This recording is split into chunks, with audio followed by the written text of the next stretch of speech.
So today, I thought we'd have a look at some of the new UI changes that are coming into Battlefield 4. Now, these are in the CTE community test environment at the moment, but they will be transferred through to the main game at some point. And of course, we have to remember that most of the CTE changes will go through to Battlefield Hardline too. So all the changes that we're seeing here now could eventually have an impact on how Battlefield 4 plays in the next couple of months, and most likely how Hardline is going to play out for the next year or so. So going into the options menu, there is a new section under gameplay, which has been highlighted as advanced options. Now these UI elements will probably come with a massive cheer from most people in the Battlefield community who have had seriously bad experiences with HUD Clutter. This is where the heads-up display of the game is sort of getting in the way of you shooting people. So the obliteration bomb, for example, is a massive icon on the middle of the screen. These changes can now counteract that, and basically you can change the visibility of those icons.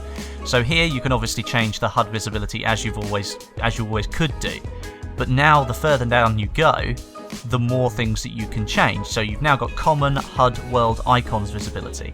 This gives you the ability to basically change all of the icons that aren't actually owned by one specific faction. So sort of icons for flags and icons to pick things up off the ground or to activate Levolution and things like that. So common basically means that when you're sort of zoomed out, that's the visibility that you're going to be seeing these icons on the screen at. So I've set that as 60%. Now the icons in Battlefield 4, as we know, are quite large, so sort of the duller they are and the less visible to me they are, the more influence that's going to have and the better that's going to be for me. Now when you zoom in, that visibility drops down to half of that, which is 30%, which means that when I'm zoomed in, I haven't got these colours all over my screen that are obscuring my vision when I'm trying to kill somebody, which makes it easier for me to see enemies in the background. So as you come further down, you actually have the option to change the enemy HUD icons, so the little Doritos or the Conquest icons, the Rush MCOM icons, the Obliteration icon. You can change all of that if you want to, but I kind of find that having that on the screen at 100% is better, because it means that I can see through all the other icons as I zoom in, but I can still see the enemy icons that I'm aiming at. And I've done virtually the same for the Friends HUD icon as I have for the Common icon, which is where I've got 60 and 30% visibility, which means that 60% of the visibility is there when I'm zoomed out, but when I'm aiming down sight, that drops down to 30%. So all of these percentages probably don't make a huge amount of sense to you. It's probably better to show you some gameplay to really give you an idea of what I'm actually talking about. So we'll cut to some gameplay and we'll put those percentages into action just so you can see what's going on. So here we are playing some Rush on road transmission. I really enjoy Rush in Battlefield 4 now, especially on CTE at the moment where they're changing the Rush MCOM locations. That's exactly why I like it. The MCOM locations actually make sense, the maps flow and everything works properly. I have just frozen the gameplay here because this is a great chance for you to see the difference between the visibilities. Now the first screenshot shows 60% opacity on all of the HUD icons for friendly and enemies, and then you'll see on the second one that is 30% opacity for the friendly icons, and it's still 100% for the enemy icons.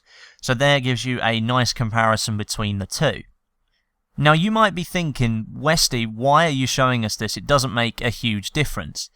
Well, in my experience, it makes a massive difference, because if you're in a tight infantry-centric area, especially this part of road transmission is a really good place to show it, because not many vehicles can get in and around this section. There are roadways, of course, but not many vehicles can get in and around down here, and when there are lots of icons on the screen, it makes a massive difference because you can see through those and you're not distracted by them.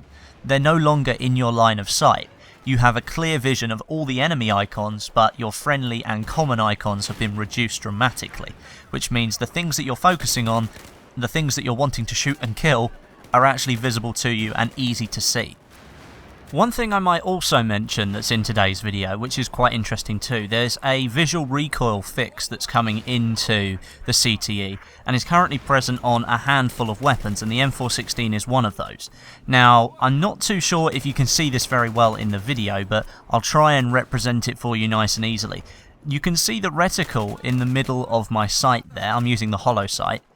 The reticle doesn't actually move from the center of the screen anymore. The frame of the sight moves around the outside of it. Now in Battlefield 4 there is visual recoil and true recoil. Visual recoil is just where the gun bounces around, and true recoil is where your bullets go with the recoil of the weapon. Those don't actually add up, and the fix for that is to keep the reticle where your bullets are actually going and then move the sight and the gun around it. So it's kind of a fix for something that they can't really roll back on. Now I don't really know why the decision was made that the visual recoil should be higher than what the actual recoil of the weapon is, but it does give me an explanation as to why sometimes when you're aiming at somebody in Battlefield 4 Vanilla, your bullets don't hit them because the visual recoil is higher, so you're trying to compensate for that, but your bullets aren't actually going anywhere near where you're actually aiming because the recoil is different from what's being shown. As I say, I don't really know why that decision was ever made. I guess it was for realism, but I'm really happy that they fixed that now. So yeah, some real fixes coming into CTE. Not that they haven't been real ones already, but this was one that really caught my attention, especially with the HUD visibility, and then secondly with that visual recoil. Just wanted to keep you up to date with all the things that you're going to be seeing in the main game of Battlefield 4, because obviously you guys that play on console, you don't get access to CTE, it's only available on the PC, so it's kind of my duty to pass down all this information. So I hope you've enjoyed today's video. If you did, make sure you hit like, and leave all your comments down below about what you think about these two improvements to the game. But until next time, my name is Westy, and I'll catch you guys in the next video.